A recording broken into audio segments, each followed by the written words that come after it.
Hey, what's up, Driven Media followers? Matt Plapp here, and I want to talk about a report I just got that I think too many businesses are still taking a lot of value from and putting too much emphasis on today versus 5 years ago. Now, this report is typically an analytics tool, but the reason I bring this up is that I just came back from the NRA convention, the National Restaurant Association convention in Chicago, and not one of the marketing companies there were talking about how to put butts in the seats at restaurants and breweries.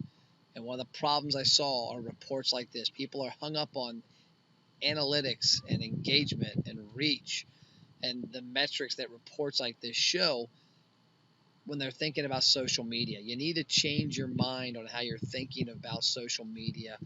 5 years ago, this report would have been hot. Today, to me, it doesn't matter. And I'm going to show you why.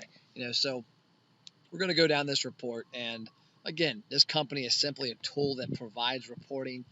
The report's actually got some pretty good stuff in it, some things that if you're a marketing person, you probably already knew. But it's talking about some of the brands and let's go down here, how big they are on different channels on Twitter, Instagram, Facebook. I'm surprised any of them still waste their breath with Twitter, but apparently some of the big brands are. Maybe they're looking at selling shelf space, not necessarily selling beer in a restaurant or food in a restaurant. But if I scroll down to here, active engagement per channel, number of posts per day. There was the one I saw which was interesting to me. Average engagement per post type, number of posts per day per post type, pictures, links. The reason this is surprising to me is that this doesn't matter as much anymore as much as advertising does. Because if you're not doing the right stuff on your Facebook page with regards to advertising, it doesn't matter. Because right now I've got restaurants and breweries that have 30, 40,000 fans that we make a post and a few hundred to a few thousand see it if we don't spend a penny. I don't care how viral it is, nobody's seeing it. And the biggest problem is all these posts they point out are branding posts. So if I go down here and I look at this, now granted this is a great beer. They're trying to sell it. I don't know if it's at a brewery or if it's a brewing company that's in a lot of restaurants. Depends on their focus. I could see this being a brand doing this, but if you're a brewery, you don't really care as much about promoting the actual beer as you do how they can come in and drink it and how you can measure that the person that saw this ad did something tangible like click it and opt in and get some information or ask for information and then bring that into your restaurant or brewery and spend money.